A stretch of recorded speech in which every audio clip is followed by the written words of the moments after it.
we're back for part 2. So we're going to put this all back together, and it's actually, I'm planning on it being pretty easy to do. So hopefully this makes some sense. I will be putting on the spindle, and you can see by the way these are angled that it goes from the bottom up. And then just simply put on the 24mm nut and the 22mm nut and start cranking them down. One little tip here, these sometimes will start to spin the shaft of the ball joint. Once you get them into a certain point here, they just start spinning the whole mechanism. So what you need is an Allen key. This is a hex key. Forgive me, I just don't know the size off by heart. But what happens is you just push it in the bottom here, and then you've got to grab, in this case, a 22mm wrench. And while you're holding on to the Allen key, the hex key, that will then stop the shaft from spinning. So you got to do that until you can get it torqued down, and then you might be able to remove it. But basically, if I can hold 3 things at once. So we have that there, holding it, and then we can start to crank down on the torque for that while it holds the shaft in place. And then I can see already that it's starting to lift the whole spindle up towards the ball joint where it should be going.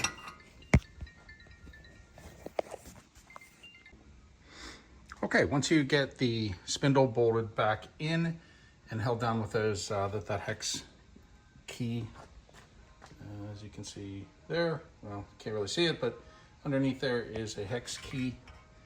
And anyway, once you get those torqued down, I don't know the exact torque settings. If I find them before I post this video, I'll post it. But suffice it to say, these are nylon locked nuts. They're not going anywhere. Once you get them in place, I think they aren't coming out unless you don't have a wrench on them. So I'll see if I can find the torque settings for you, but I just did them so that they were tight enough that I felt some tension when I moved the spindle back and forth as if the wheels were turning left to right. I didn't want it to be super loose, obviously, but I didn't want it to be so tight that you can't turn the wheel left and right by hand. So that said, I just torqued it down to what felt right.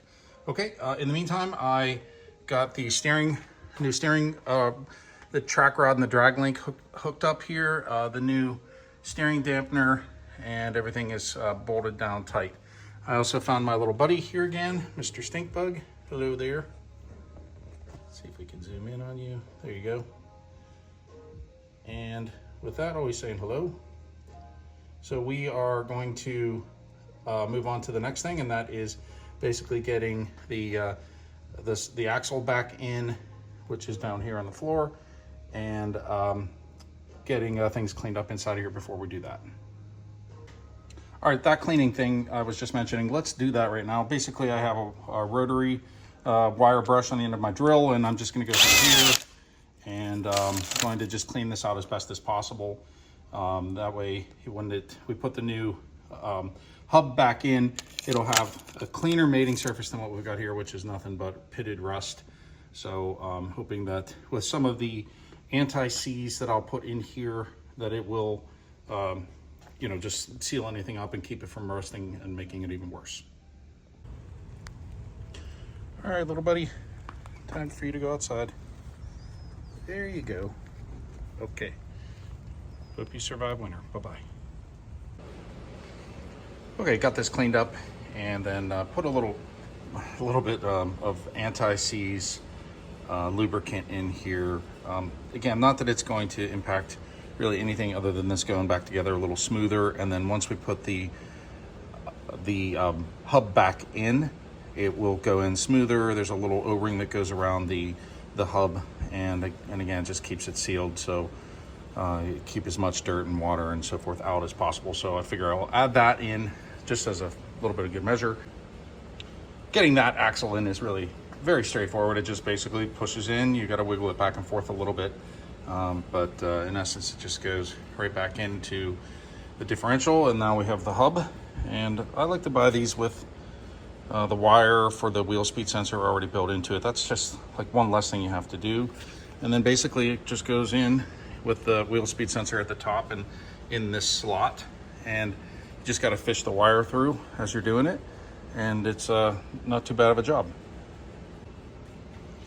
Getting the bolts back in to the hub here is pretty straightforward. It's a 15 millimeter bolt head that goes in through the back here again. Don't forget your Loctite, that's what that blue is on there. I'm gonna put a fresh coat on. But this one on the top here is a little trickier because you've got this little plate right here. And this plate holds the wheel speed sensor from touching the spinning axle shaft right here. So you don't want that to rub on it. It's real important to get this back in place when you put this bolt in, because it goes through that hole. The bolt goes through the hole and then into the backside of the hub, right in that hole there. So what I find is easiest is to get this in and situated, get it through the bottom section here where it latches in, and then put it up against and then put your bolt in. That's real critical to keep that from rubbing, and then it would prematurely wear out, so you don't want that to happen. And when it's in there properly, there's a very small gap between that rubber grommet and the axle shaft, so it runs up and then it's held tightly by the next one up the line, so that again, it's not rubbing on that. Okay, we've got the wheel speed sensor kind of temporarily run up, and we'll just, once we get the car back down on the ground, we'll fish this through the old connector and then reconnect it up into there. One thing to note is that when you disconnect these, like I've cut the wire here, sometimes you will get a code that says there's a problem with the wheel speed sensor, and that would be perfectly normal because the line's been cut. So if you get this reconnected and you didn't disconnect the battery, then that is a possibility, but it could go away. The error code could go away once it realizes that everything's functioning. So just keep that in mind.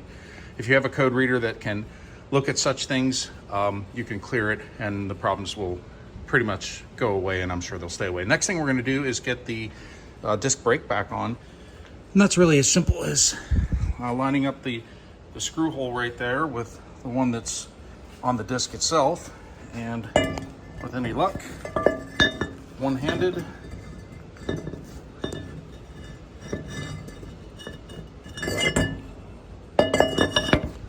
sort of one-handed.